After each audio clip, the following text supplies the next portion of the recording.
Hello and welcome to the Out of Bounds Sports Podcast. I'm your host, Corey Harrison. Today I have a special guest on the live stream with me today, Dari Arrington. I wanted to kind of introduce him. I was inspired by his story on Instagram, and we've been kind of talking back and forth, every day here and there about his story and what he's doing and his platform. So I want you to kind of introduce yourself, Dari, to the listening audience. Yeah, so it's so funny. Everybody calls me Dari. It's actually pronounced Dari, but I'm so used to hearing it. But yeah, so I'm Dari Arrington. 29 years old. Originally from Chicago. I live in Seattle now. But I'm a big time basketball junkie.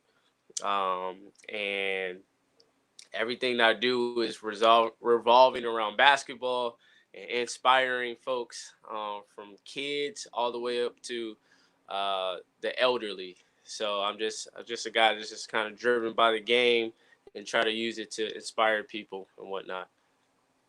So I did read a story about your 2018 campaign Uh when huh. you was outside of the Warriors practice facility and trying to get an opportunity to be able to either play for them or even get a role in the organization.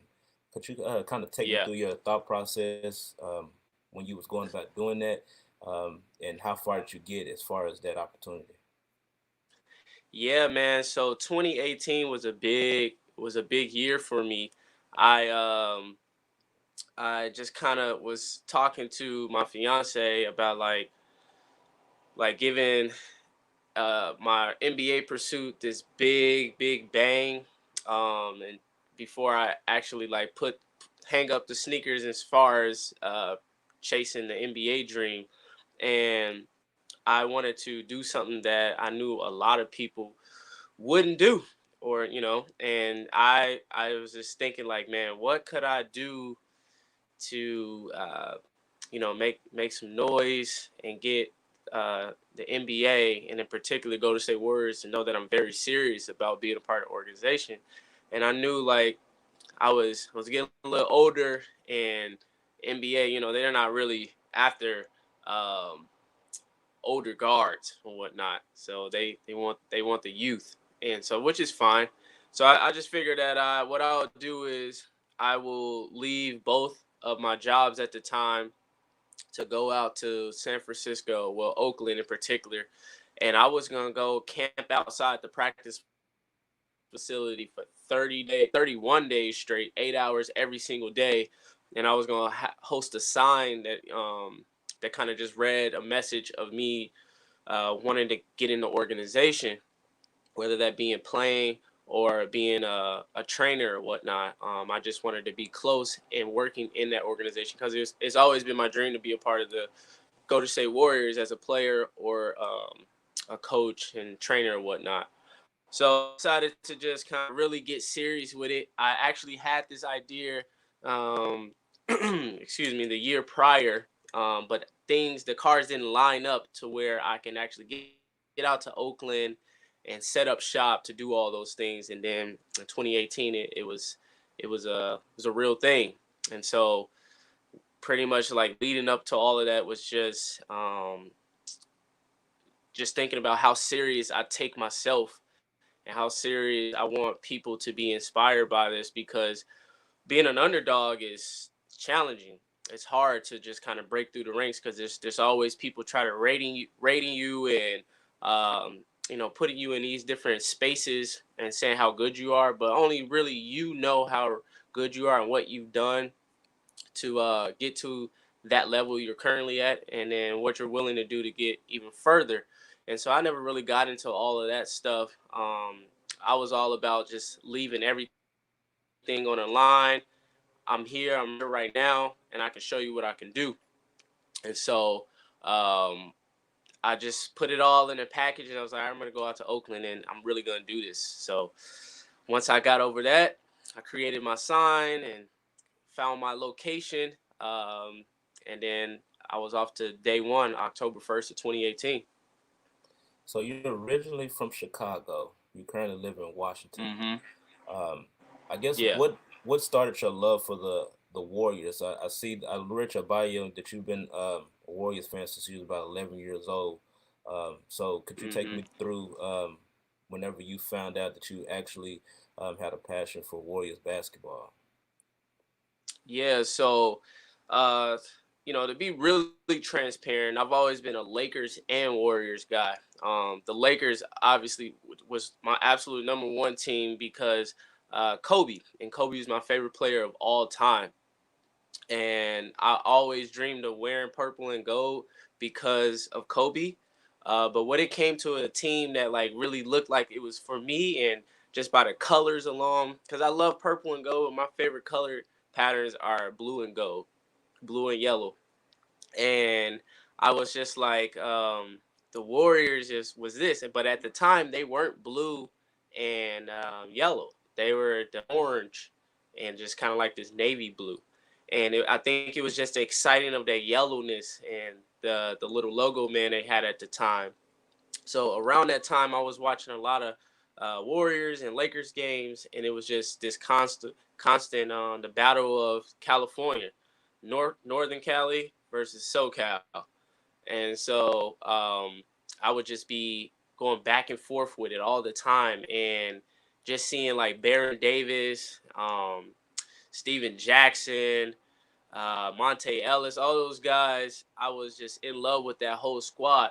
I wasn't always in love with every player on the Lakers. Like Derek Fisher used to get on my nerves. I have to say he used to get on my nerves, man. And but Kobe was always the guy, so like you could not like Kobe. And but the Warriors just had like all these different assets that was just like more complete for me. And so I would just always watch those games when I was a shorty. I was just watching them. At the time, it wasn't there was no NBA TV or anything like that. So I would it was my cousin who was actually really big in basketball. She'll give me like tapes and stuff like that, uh, and I'll end up seeing the Warriors and the Lakers, and sometimes I'll catch them on TV if they were like playing a big team like the Lakers. Like the Lakers always had like top televised games and whatnot. So when they'll play, I'll get to see the Warriors. But yeah, it just kind of went like that when I was in Chicago. I always got flack for it because I wasn't a hardcore Chicago Bulls fan, but I was fan just by default. I'm from the city. But yeah, man, it was always Lakers and Warriors, and then eventually just the Warriors just overtook everything, and they just became my favorite team. And then when they drafted Steph, that was it for me. It was just game over. Like I was all the way in because I could relate myself to him being an underrated player because no one knew of really Stephen Curry before he became Stephen Curry. So yeah, that's kind of like the inaugural entry of how I kind of fell in love more with the Golden State Warriors. Yeah, I think for me, when I remember when they actually got Stephen Curry, that's when they kind of took off. Because if you remember, the Warriors was like one of the NBA's bottom feeders for a very long time. I think the last Oh title my they, God, yeah, yeah, yeah, they definitely were. They were. No one ever talked about them like that. I mm-mm. mean, when they had that "We Believe" run, it was exciting. But they just had a lot of talent. But with Nelly, Don Nelson was there. Um, they weren't really nothing at all, man. They just had some good players, but no one ever took the Warriors serious. Yeah, and I remember back when they had Monte Ellis, and he was a speedy guard.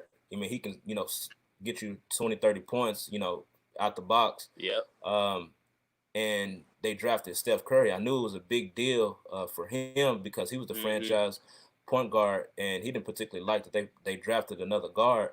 Um, and No, when not at they all. yeah, then when they actually got him and they found out that Steph Curry was had ankle problems and things like that, so they kind of brought him on slow. But then after Yep. Steph Curry kind of came into his own, they traded him off, and he bounced around the league, and then it was he was out the league right after that. About a couple years after that, we didn't see him no more. Like I think he had like that one last little stint in Dallas, and then I think he went to Indiana, and I never seen Monte Ellis again. Yeah, he before Indiana it was Milwaukee. Milwaukee. Okay, yeah, that's right. And Yep. then And then I know he played then for Indy. Dallas. Uh-huh. And yeah, the thing was, so the NBA was really changing hardcore with analytics, right? So it was all about efficiency with the numbers and how, like your what do they call it? The usage, your player usage. And so Monte, he just wasn't efficient in ways that they needed to grow the organization. Yeah, he was super fast, super fast, and he could get up, but he wasn't a shooter. He wasn't a scorer. He couldn't create his offense like that. And where Curry could do, that was going to really help change the organization and help other players. Monte was, he was more selfish than anything else. And he was like his teammate, but he was, it was I'm a scorer and that's it. That's what it's gonna be. And so with that, they were like had their hands tied because one guy, Steph Curry, and then they got Monte Ellis, who they've gave the keys to the organization to, and then they also were both a small backcourt, so they weren't going to be able to really play together. And then there was also like reports where Monte was like, we ain't going to be able to play together. We're not going to be able to do this together. They're two different styles of play. And so that just kind of goes to where the belief in Steph Curry wasn't really there for some of the players early on, because it's if you really remember how he looked and how he was, it didn't look all promising until he really got out there in his rookie campaign. He really, man, he was putting up some numbers. Yeah, and like you said, he wasn't really thought of to be what he is now. Coming out of Davidson, he was really small, and he had injuries, ankle injuries, early on as well. And it just didn't really Mm-hmm. look like that he was going to be what he is today. We all know his father was a prolific shooter, great role player, and then his brother comes up and try to find his niche. But um, I guess segueing out of this conversation, how do you feel about this current Warriors after all the success that they've had, and now finishing this possibly finish this NBA season as the worst team in the NBA?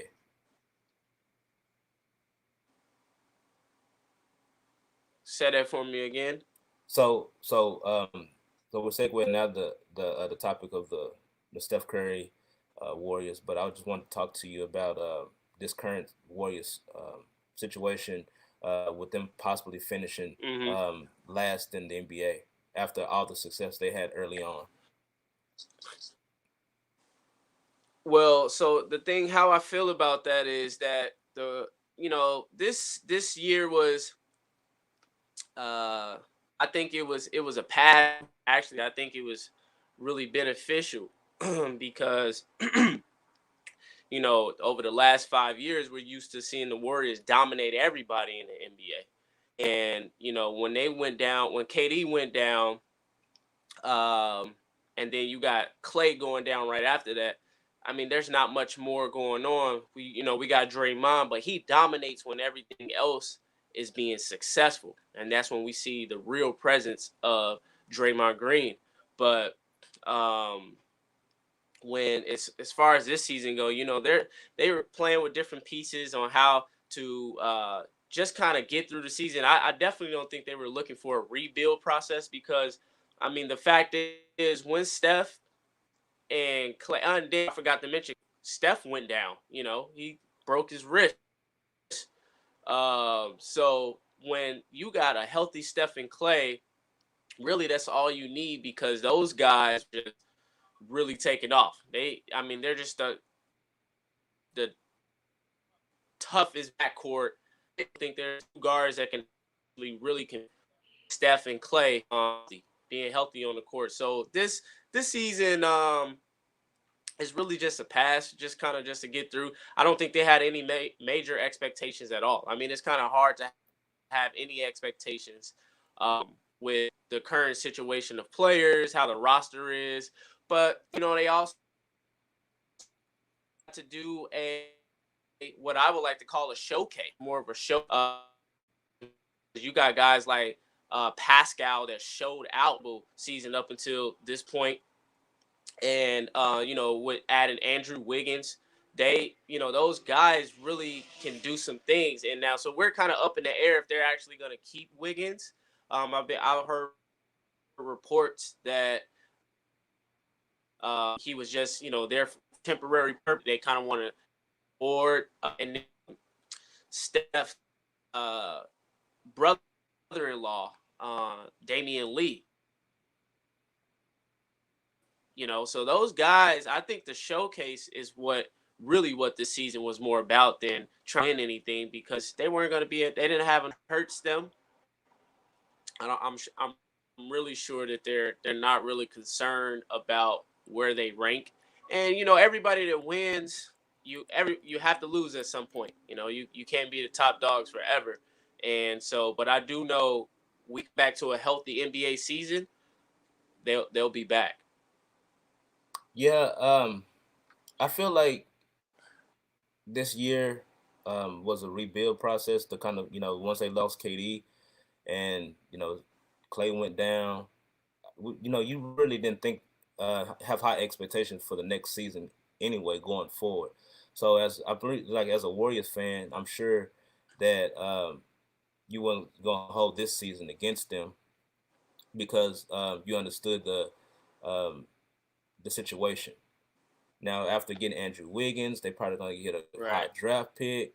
Clay is gonna come back. So what is your predictions for the next season? For the Yeah, next yeah. season. So I honestly think that next season is going to be so strong.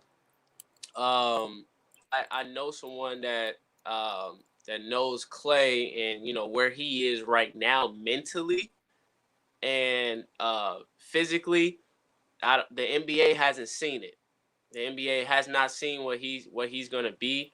And he also was supposed to be releasing a documentary, kind of going through his whole rehab process after tearing his ACL. So I really strongly believe that it's going to be hectic. I think it's going to be hectic with a lot of teams. It's going to be hectic with a lot of teams. But the Warriors, even just this one season down, people are already going to have major high expectations of the Warriors being the Kings again. When the league, we get that fresh season, because of what they've already shown us over the last 5 years and how dominant they were. With or without KD. Let's forget that they won without KD too. So I don't really think that not having KD is going to affect them, because they still got Dre, Clay, and Curry, and they won without that. They don't have Iggy, but there's talks of trying to get Iggy to come back. You guys, Sean Livingston that retired, but they still got young guys like Pascal. We could get those guys embedded in the starting lineup. We could get Andrew Wiggins. And it's just so much that they can do, and they're doing a lot where we don't even know what's happening right now. So I have big hopes, and I have some major expectations for them, because everybody will be healthy, especially with COVID going on. So that's even more time to recover, and we had a shorter season. So you have to imagine that these guys are going to do what they have to do, and when they get back into NBA shape and form, the Warriors they'll be at the top. They'll be at the top. So that's just my prediction on where I think they'll go next year. Now, as a Warrior fan, I do have a question. How much of Yeah. the Warriors' early on success was um, credited to Mark Jackson? I think that Steve Kerr kind of landed Man, into the perfect situation, but I just want to get your thoughts yeah, on that. yeah. I think it's a missing piece that people forget to address, and I think that really does have a lot to do with him being a black coach, and not only just a black coach, a religious coach. We don't hear too much about people's faith and religion when it comes to coaching. And so, like the great Phil Jackson, he was a spiritual guy. And if you watch Last Dance, he had players doing yoga and all kinds of different techniques to stay intact. So when it comes to just titling something like religion, you just kind of lose credibility for being a very profound and excellent coach. And I think that Mark Jackson deserves so much more credit when it comes to building that Warriors success, because people also forget that Steph, Clay, and Dre were not powerhouses coming into the league. They were not somebody that was like a LeBron or big name Zion Williamson or anything like that. They built everything they had. And so people think that they're like this super team, but they're actually an original team. The only superstar that came on the team was KD. All these other players built what they have and what kind of credentials they have just playing alone.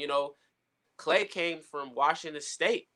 It's not a big time school. Steph came from Davidson, and then Dre came from Michigan. He came not Michigan. Oh, gosh, what is it?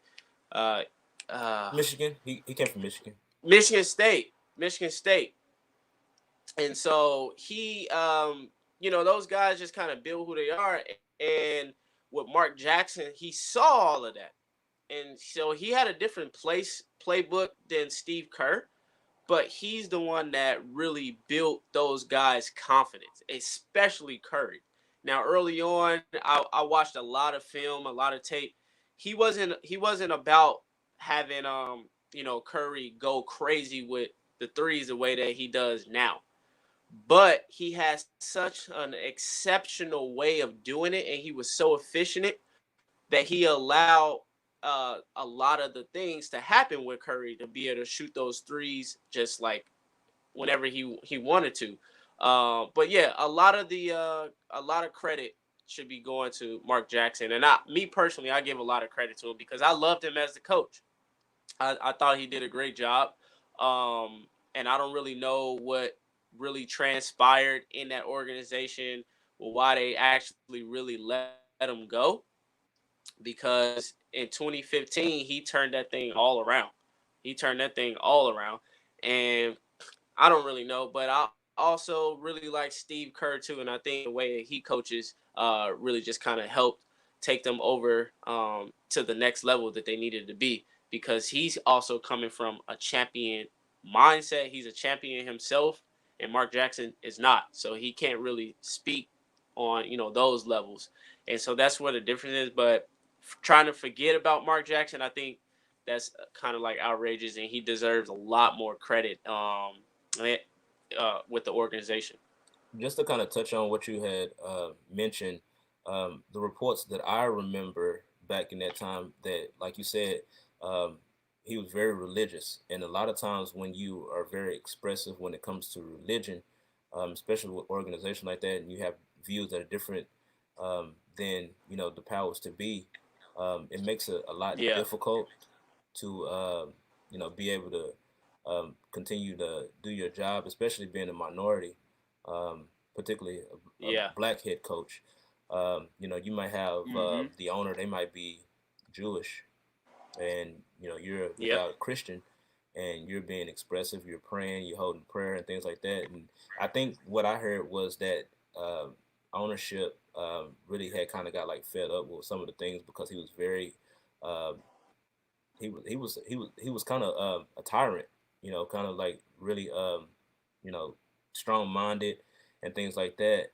And he yeah, was kind of strong minded with the ownership group, and they just got tired of it and wanted a new face. And yeah. I too read that. yeah, so once they got Steve Kerr, I think Steve Kerr was working. I think he was in broadcast because he Yeah, was he really was.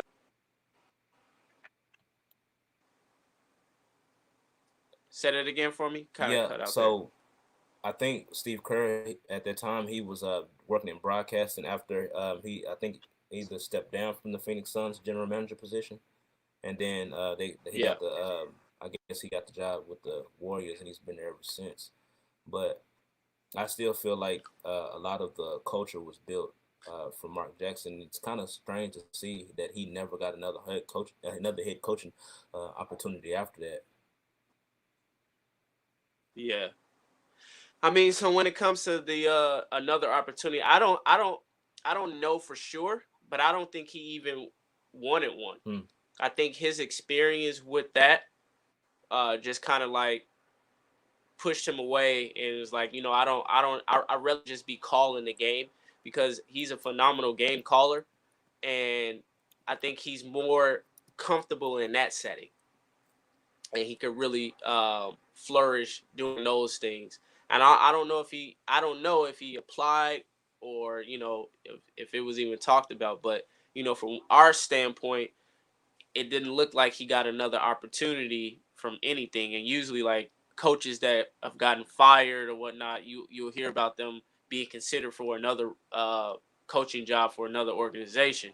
But I don't know if he actually really wanted to be a coach in the beginning, because it was a surprise to me when people said that he was going to be considered the coach for the Golden State Warriors, and I didn't know much of Mark Jackson other than he was a kind of a big point guard for the Knicks when he played, and he had some crazy assists. But as far as coaching, I didn't know that. So, but I think building that, and it just comes from those religious perspectives on how to build that culture like that. But then you're going into an organization that really doesn't believe it. And Steph, he suffered from that with the Nike deal. He suffered from that with his Nike deal, which I is why remember he that. went over to Under Armour. Yeah, I remember that. And so they weren't really about pushing too heavy on the religious part, like having him write, I can do all things on his shoes.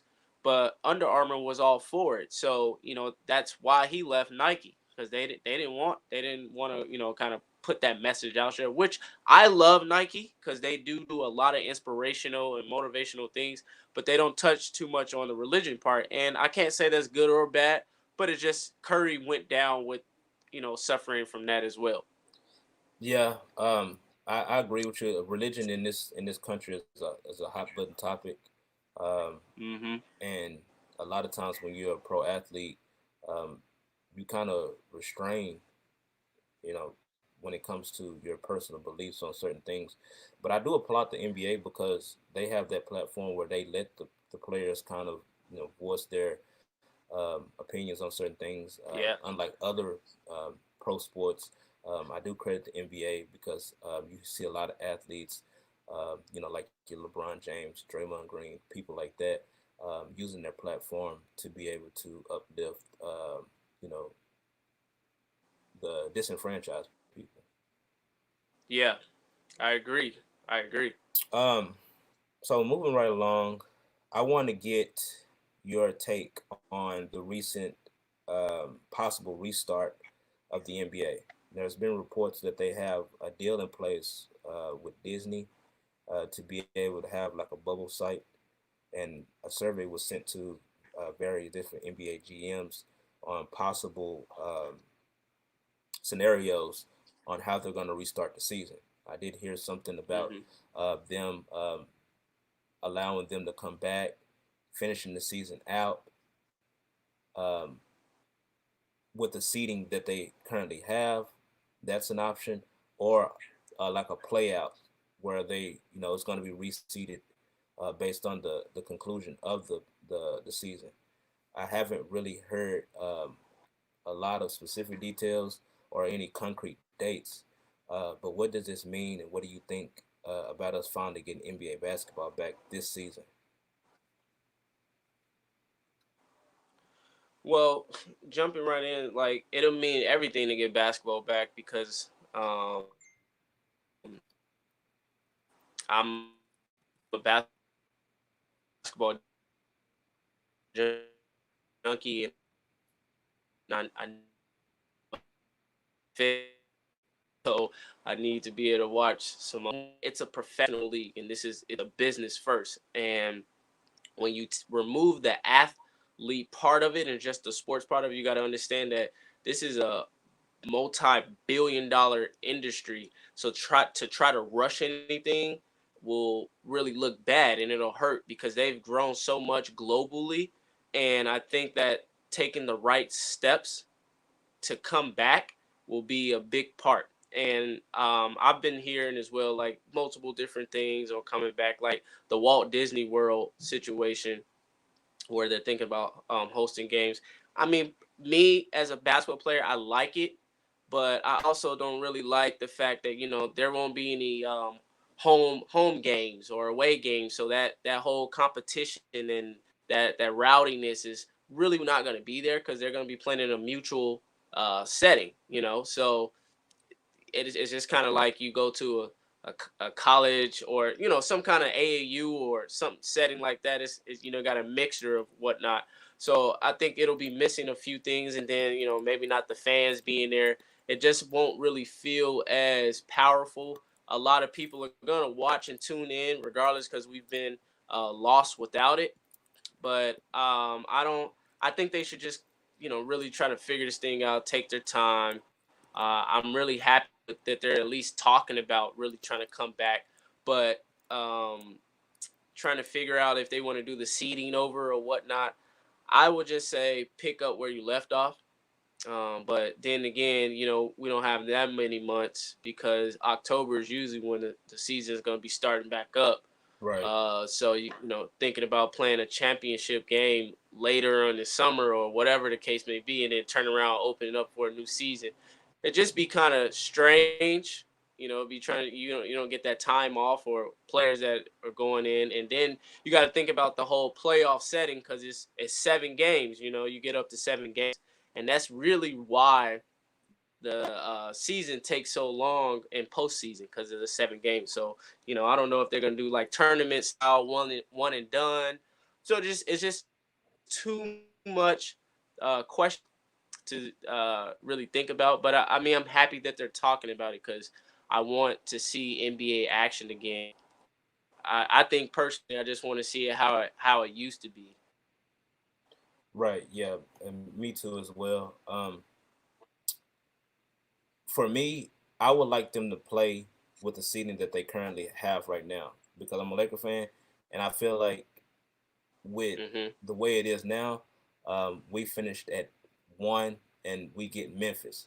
But then if we're allowing like a play-in type atmosphere where teams that was on the bubble or was on the fringe of trying to get in, like a Portland, I'm not trying to see Portland at all Hmm. because we all know that Yeah, Damian Lillard can get hot, and I feel like just off of yep. his I feel shooting, you. Yeah, that boy is a monster. just off of him alone, we seen what he did last year, where we thought he was down and out against OKC, and I just Hmm. a team like that trying to get in, I think that's for the best case scenario is for us to finish the season with the seeding that we're at now. Um, let the Clippers deal with those harder teams so that we can kind of have an easier pass that first round at least. Right. Yeah, I hear you. I would like for the Clippers to have a harder run because they kind of scare me a little bit. I'm not gonna lie to you. Well, we being honest, and I know you're a big time Laker fan. So they're right across the hall from you. Yeah, But the Clippers, they got Kawhi. And he took that championship last year. yeah, And so he still got that juice in him. He still got, and then with all this load management, all that resting, that's only gonna benefit. And so the Clippers, they are a very scary team. I cannot go against it. They're a scary team, which is what they wanted. That's what they wanted. They want to be that. And you still got Paul George, and then you got um, Patrick Beverly. All these guys, man. They and what's my big boy uh, in the paint? Montreal. yeah. Montrez, yeah, Yeah, yeah, Montrez. Yeah, so yeah, they're fighting. So I don't know. It could be big, but I want to see personally, like what. Braun is going to be able to do with that pressure. That's what I want to see, Yeah, because this is going to tell it all. definitely. I haven't really seen AD in a deep run playoff series. As you know, that I don't think that he's gotten past the second round of the playoffs anytime that he was in New Orleans. So I would love to see LeBron and AD and see how that chemistry works. Yeah, Uh, in a deep run playoff series. I feel yeah. like Anthony Davis. We need him to stay healthy. Injuries has been an issue with him, and hopefully with this layoff, we could actually see a fully healthy Lakers team and to be able to challenge This for is a true. championship. Yeah. Now, So I would love to see the Lakers bring in another championship. Me personally, I'm a I don't have that much faith in Anthony Davis when it comes to pushing really hard deep in the playoff series, because of his prior experience and things of that nature. He's never really taken it up to a crazy level. And a lot of people do have a lot of belief and hope in him, but I look at players beyond just their skill set. I look at players more on how they're put together mentally, because that's what's going to really get you over that hump. That's what's going to get you over to the championship, is how you put together mentally. And I don't know if Anthony Davis really has that. Being able to defer to LeBron is helpful, and LeBron being able to defer. But LeBron's also been in that situation multiple times. Anthony Davis has never ever been in that situation. So he's LeBron is also just taking really a still a brand new team that far, if they go that far, because he's the only one with that experience. And AD has like a lot of capabilities, but players that haven't been there often choke. yeah, yeah, definitely. Um, so how do you feel about this current playoffs? Who do you think has the edge? Well, I'm going with my Lakers. I'm gonna go with the Lakers. I think that they really have the edge, because of Braun, you know, because he is who he is. And they got a bunch of feisty players, man. They got guys that you just won't think that's gonna step up, that really will step up. And all they need is just being able to click. And once they click, it's like a straight brotherhood, opposed to the Clippers. They got a lot of star power, so there's an advantage with that. But I don't know about like bondage and clicking. That's really helps carry them. I see the potential of winning, but I also see the potential of completely being a bust. And I've seen that happen over the years with teams that you would think that was really gonna go stupid far, and it just didn't happen. They just completely collapsed. Let's talk about Philadelphia. Oh When man, Jimmy yeah, was there. Let's talk about Giannis, and the Bucks. Those guys. I just knew just off the bat it was going to be between Philly and uh, the Bucks. We end up seeing the Raptors destroy all of them easily. So it was just like, I've seen that happen, but I think LeBron and the Lakers really have their edge. I'm not too much worried about anybody else in the West at the moment. Houston doesn't fear. I'm not feared about Houston at all. Yeah, they got James Harden, Westbrook, but those guys, they haven't done much. right, right, They can score. They could score easily. But to really go to that next level, I would be more concerned with Damian Lillard and the Portland Trailblazers before the Rockets. right. Dari, I want to take a quick break, real quick. Um, so Yeah. we can. So I'm gonna take a quick break.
All right, we're back.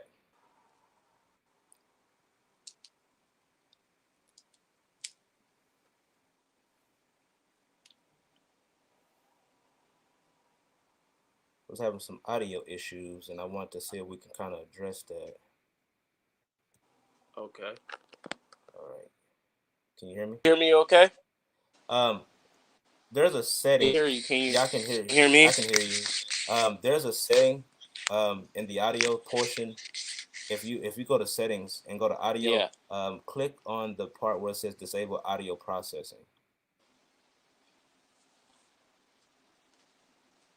Okay. I'm gonna click on. You see it? I'm not seeing the settings part. It should be like a settings where it says Oh, and then go to audio and and it should say disable audio processing. okay.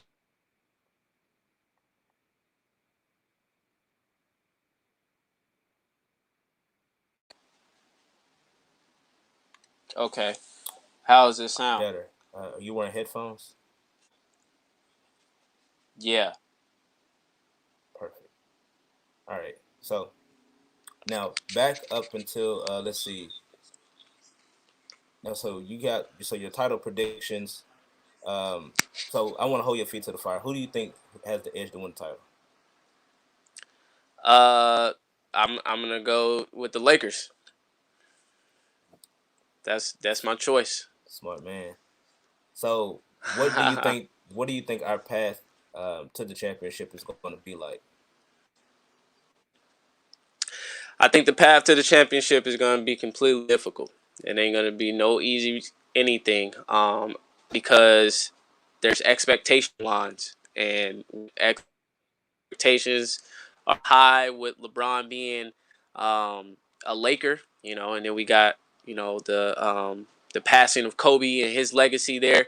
It's a lot. It's a lot of pressure. So, and Bron, he's also not the young on the court anymore. So he's got a lot of pressure, and the teammates, they all got that same amount of pressure. They all got to carry each other. So it's either win, or he really is gonna lose a lot of momentum and a lot of faith and belief in his legacy if he doesn't.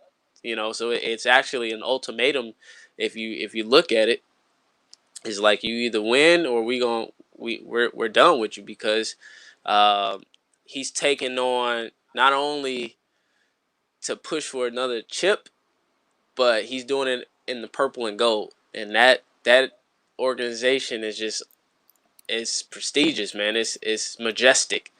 And then one of the best to ever do it, Kobe, and he passed Kobe up. Um, so there's just a lot of pressure with that whole team, and but I think that they have what it takes to get there. They have what it takes to overcome it. Um, it just goes back to my point of being mentally healthy for that, because right next door we know what they have in the Clippers. Absolutely. So I want to kind of go back to a comment you made. Hmm. Take me to the day you found out about the tragic passing of Kobe Bryant. Man, that I haven't got over it still.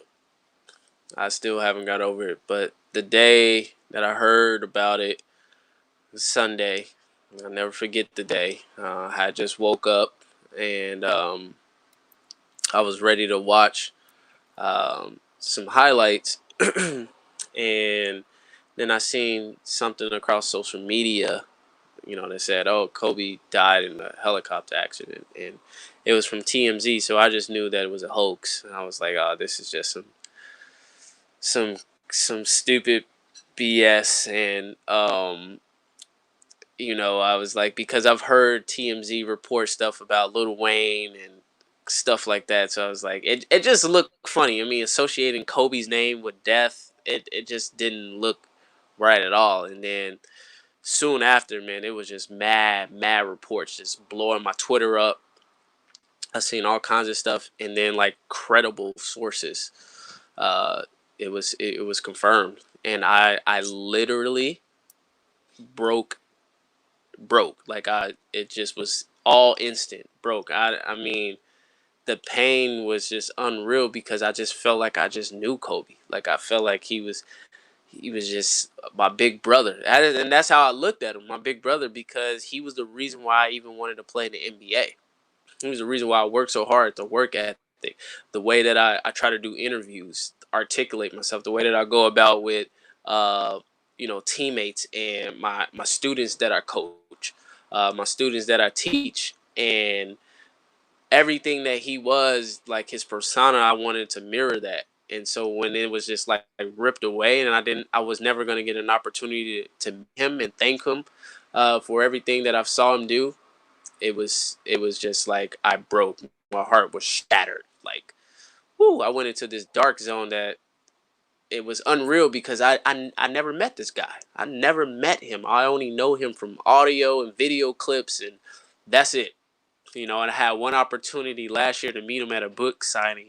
I was signed to a professional show team in LA, and I didn't get the opportunity to get over there in time. And when I thought about that, when hearing that him passing, I just cried even more, man, because it was just unbelievable, and it's still unbelievable. It's just like, what?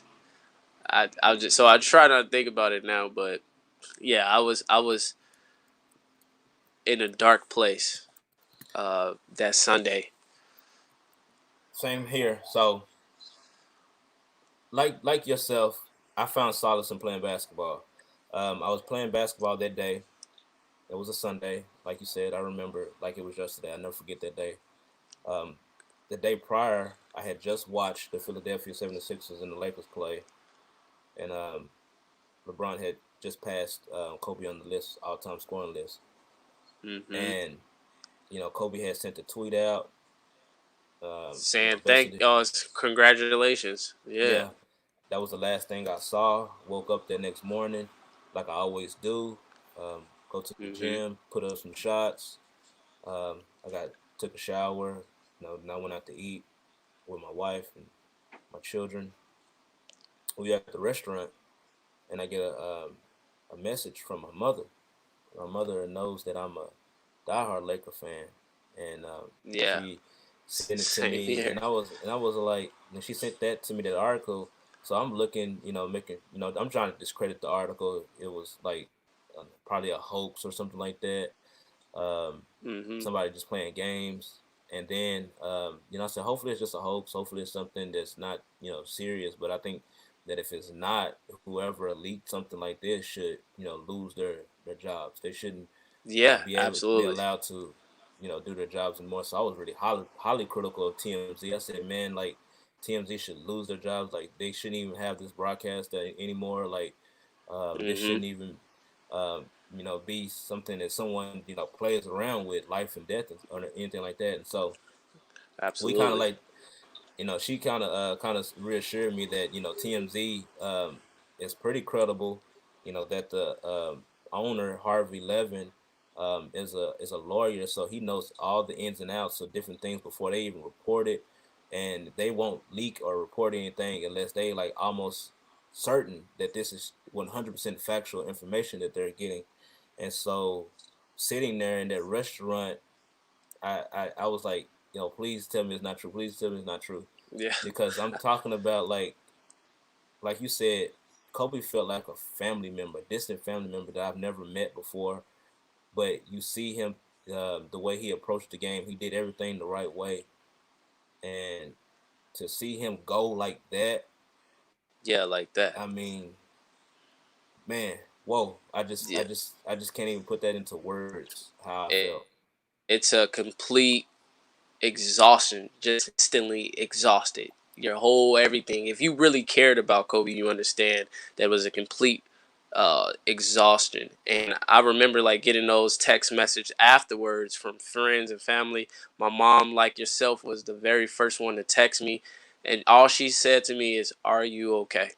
Are you okay?" Because she knew that I was gonna be destroyed. I mean, my room was just filled with Kobe stuff all over, and I was just like, "No, I'm not. This is gonna be unreal for a good while.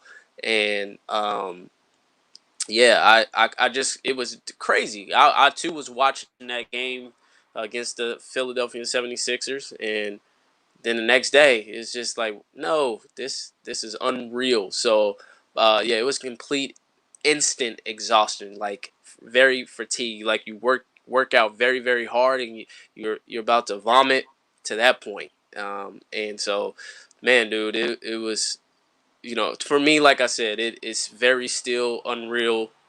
It's a very sore subject. I don't even like talking about it. I don't even like hearing on Sports Center and First Take and all that when they're still talking about the debates against Kobe. It's just still too sore to even be talking about, because it don't seem right, and you can tell by some sports announcers and commentators that they they kind of second guess if they should even mention his name, because it's just, he was just a different being, man, a different being. That's just, and it would be the same thing if we heard Michael Jordan was passing.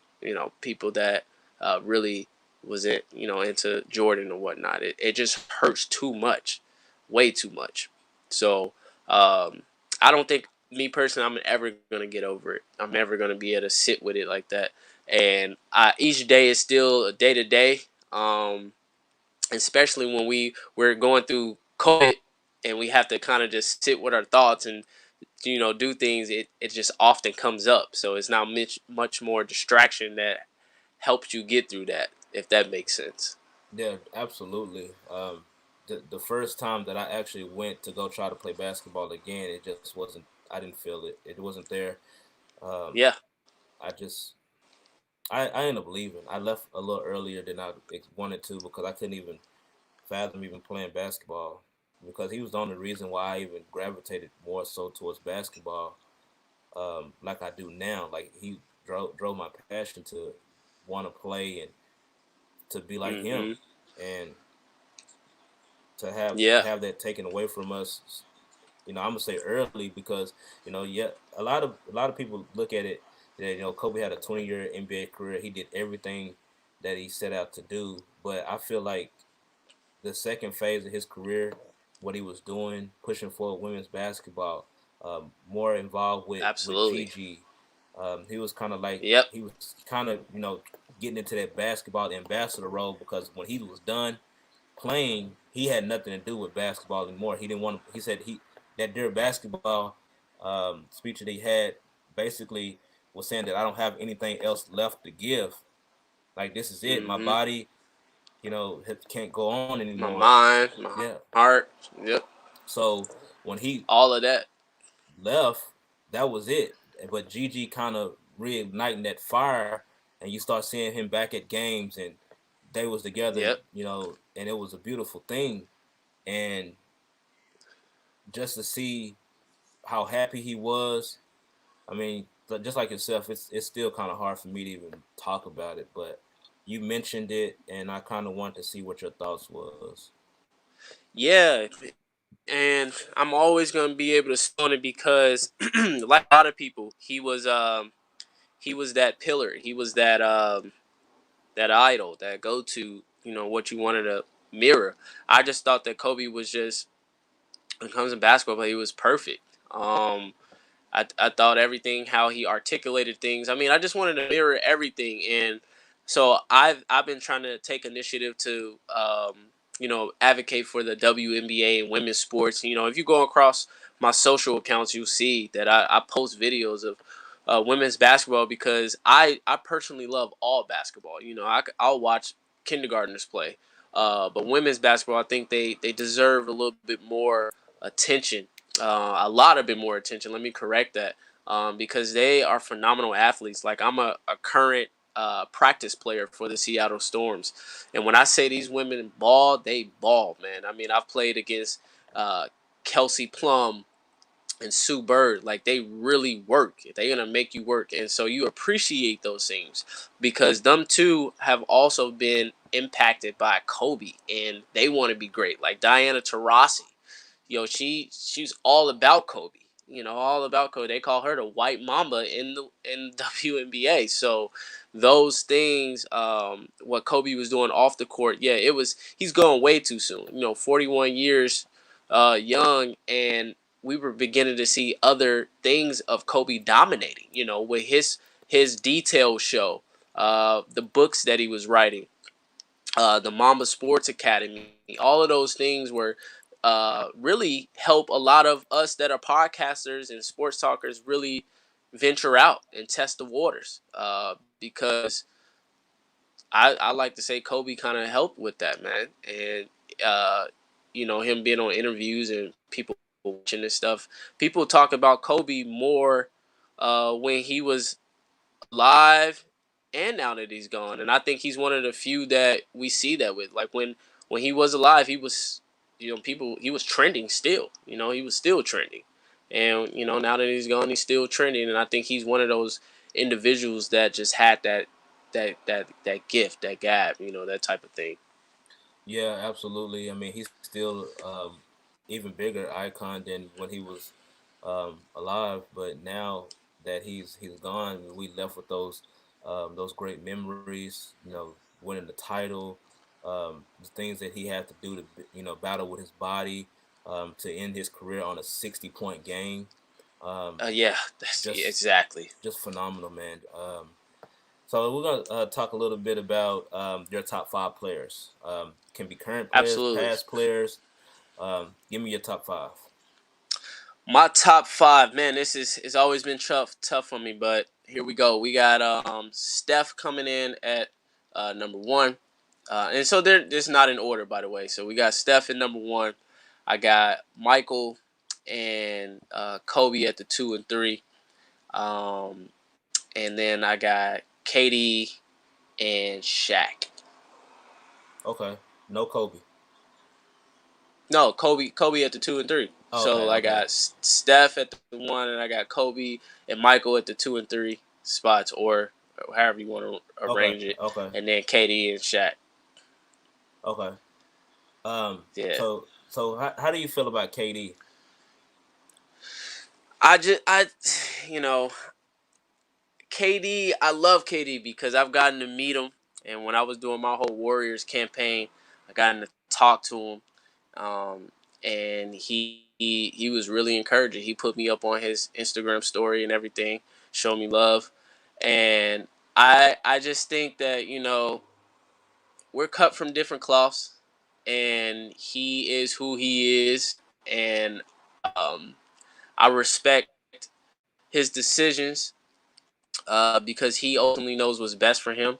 I just think sometimes the way he goes about it is it's not logical, a little bit emotional, and so I think he could do a way better job on that. But I also just think that with who he's surrounded by, how he grew up, and so that plays a lot of part of what we see of his reactions. And I think we often forget that too because each, each of us have our own experiences that we uh, have went through that kind of interferes with how we react to certain things. So um, I think he is a phenomenal scorer, man. Like phenomenal basketball player. He's very hard to guard. But yeah, that's kind of just like what I think of him. Yeah, I'm a big KD fan, and a lot of people don't even know this. I've never revealed that um, Hmm. to anybody else because I'm a Laker fan. Yeah. I've always been a Laker fan. I've been a Kobe fan, but I've been a closet KD fan for years. Um, Hmm. as far as like how he went about doing things, I can understand it, and and I hope that you can see it this way too. Going back to his dust up with Draymond Green, going Hmm. back into some of the comments that the GM had made when they had made it to the finals. I think his name was is it Joe Lacob or is it Yeah. Yeah. yeah. Yeah. So That's the owner, um what's their GM? What's his name? Bob Myers. Bob Myers. Bob Myers. Bob Myers made a comment about Steph Curry and his value to Hmm. the team, and what bringing the championship, the first championship with KD meant as far as to his legacy. And you kind of seen like KD, if you remember going back to his reaction, he was kind of looking like, like this is it. Like, I got the GM praising Steph Curry. They kind of recruited me to come here.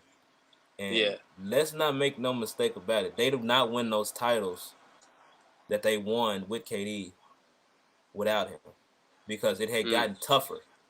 And they Mhm. realized that to get over that hump, they was going to need something like KD to be able to push them forward. And then he having the Mhm. problems with Draymond publicly on their sidelines for the world to see, as a human, as a man, I think I would have left. What are your thoughts? So I 100% agree that it definitely got more challenging in terms of the competition, and they did recruit KD. I mean, but he was also willingly to come and join them for whatever reason. I don't judge this man off that. Look, I'm gonna go sign with the Warriors too. I don't care who I was with before, especially if I played there 9 years. I gave everything that I had, and we still ain't getting it done. I'm gonna go take my talent somewhere else because at that point you got people growing into their own ways. And Westbrook, he was doing his thing, and they just there wasn't a dual team like they looked like on paper. So my thoughts on that part of winning the championships with KD, you're absolutely right. And then as far as like publicly how Draymond and KD went out, um, I I'm more of a person that really want to work my issues out with my teammates because if I go somewhere and we are looked at as this unbelievable team, we're winning, um, we can't we can't have any room for error. We can't have any room for brotherly love going sour in public. We got to figure out a way to really fix that because if you're with somebody for what they're together for like 9 months out of a whole year, those things are going to happen. And they happen in areas that you least expect it because everything for them is home. There is no privacy. So outbursts will happen wherever, in the hallway or anything. And so you got people around all the time. So I don't think that they looked at it as like, yo, we do this stuff behind closed doors. It was like, no, it's happening right now because they're both competitors. They just compete in different ways. Draymond is very, very vocal. KD is not. He's a passive guy. So I think that for me, I don't know if I would have left. If I'm a passive guy, I probably would have left KD. But if I'm not a passive person, I don't know if I would have left because I still want to win.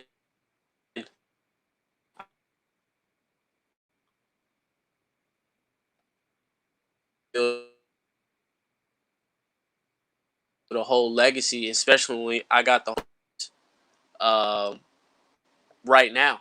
And so this is really all that matters, and we're gonna figure out a way to get over this because we need to stay and we gotta get to the ultimate goal is win this championship and win many, many more. So it's hard for me to say if I would have looked off that. Uh, I honestly don't know where I would be if I'm KD though. Um, and so it's really hard for me to say. I don't know, but I definitely hear both sides. Like if it's too much, then just get out of there. I mean, I tell people that all the time. If it's something you can't handle, just remove yourself. Yeah, And somebody like KD, it's easy for him to remove himself because NBA team that's not gonna want KD. All 30 take KD. definitely, definitely. I wish he would have came to the Lakers. Yeah.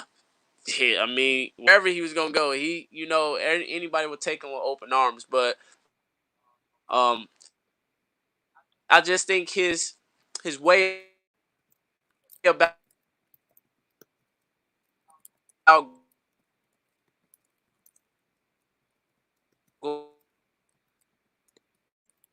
it's a pass, not the best he is. Like, Right. So moving right along. Um, Name me five mm-hmm. NBA father son combos, and which one do you think is like the best father son combo? Like you have father that played in NBA, then son comes back and play NBA. Which would you think is like the best father son combo that the league has ever seen? So we got I mean, it's hard to say because the fathers, some of these fathers, they weren't really like Yeah. like that. But the combos, Jelly Bean Joe Bryant, Oh yeah. um, and then we got Kobe. So and then we got Dale Curry, and I think just off that he's got the best ones next to uh, Rick Barry because Rick Barry had three sons that played in the league, but Dale had two. He got two that's currently playing, and they're nice. So Dale Curry, and then we got Melvin Booker, and then Devin Booker, uh, Michael Thompson, Clay Thompson, and Sonny Parker and Jabari Parker. And I gotta go with them because Jabari's from Chicago, so I Yeah. got I gotta rep it Chicago. hometown. Right. Right. So that'd be like my five. But man, there's a huge list of father and son that I found out that I didn't even think that was that long of a list. I was like, Yeah. wow, Yeah. there's been a lot of father sons that played in the league, and even up to the grandsons. Right. Yep. So that was interesting. But yeah, that'd be my top five. So we got Joe Bryant, Dale Curry, Melvin Booker, Michael Thompson, and Sonny Parker. So Okay. those would be like the fives, and then obviously Kobe, Steph, Devin Booker, Clay Thompson, and Jabari. You forgot about Doc Rivers and his son. And Austin Rivers. Yeah. I didn't forget them. I didn't forget. I'm not really sold on Austin. Oh I'm yeah. not really sold on him. He haven't really I'm got a not, good but I clean mean, break. I don't know if he has. I think it's hard to say because I think as far as like him playing for his father, that man, for me, that would have been like the ultimate. If I had a dad in the league and I was playing for my dad in the league, oh dude, that would have been so dope. That would have been crazy. Absolutely. But with their relationship, Doc was like, "Look, I'm gonna treat you like anybody else. Like I don't have no favorites or anything." And so I think that's a part of why he got up out of L.A. and he went down to Houston. But I'm not really sold on Austin. I think he was a better player in high school and some of when he was at Duke. But as an NBA player, I don't know, man. So who do you think is the best father and son combo out of the ones you named? Mm. I Dale mean, Curry, father had to be good, son had to be good.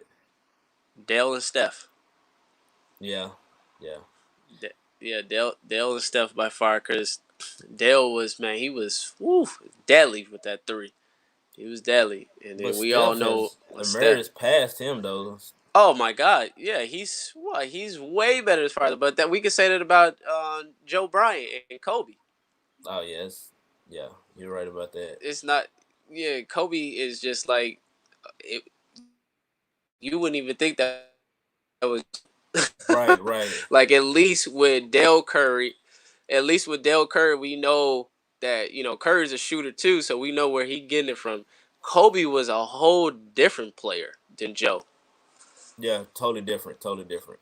I mean, I feel like Kobe like kind of Hmm. reinvented himself when he got into the league though. Like he became Jordan's clone. They could say.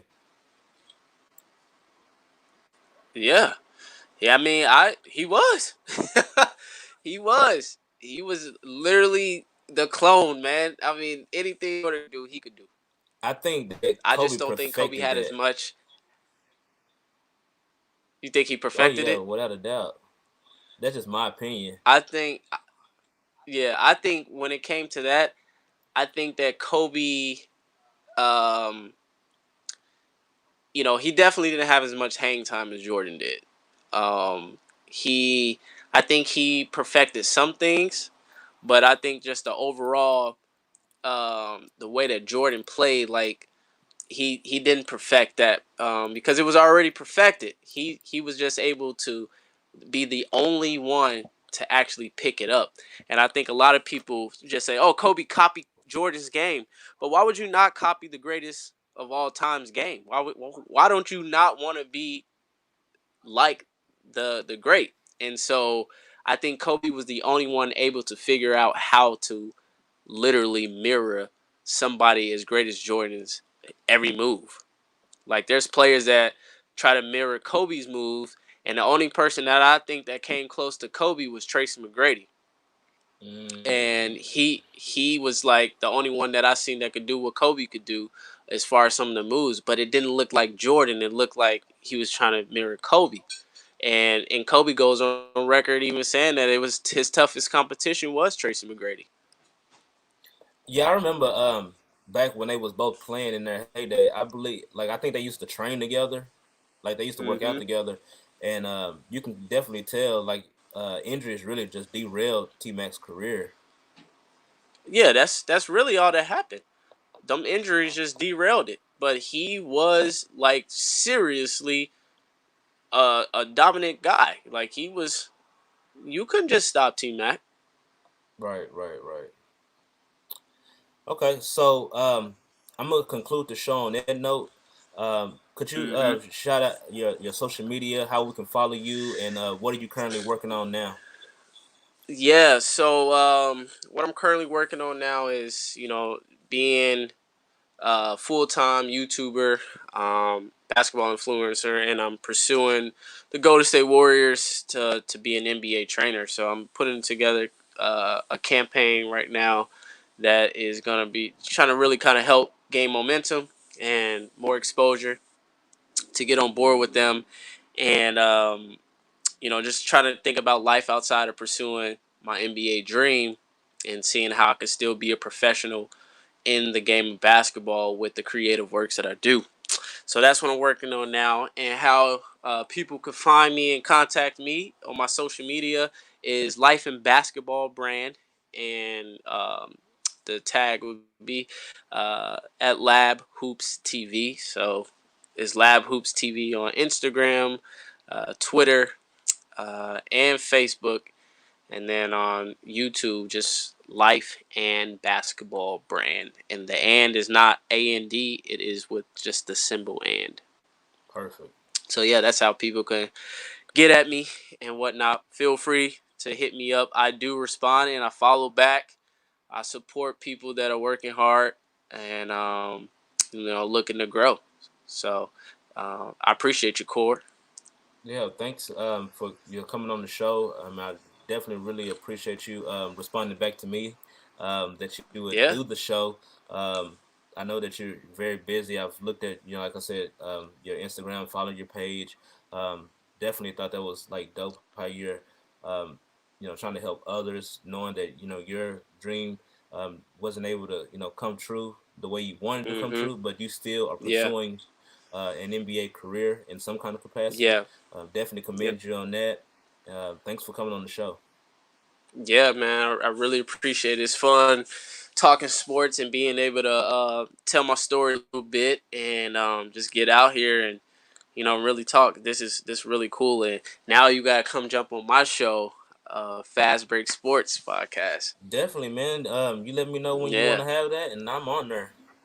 yeah, for sure. It's I got some really interesting topics, so yeah, we're gonna get you on board with that. Definitely. So we're gonna end on Hmm. that note, and we're out. All right, man. Appreciate you.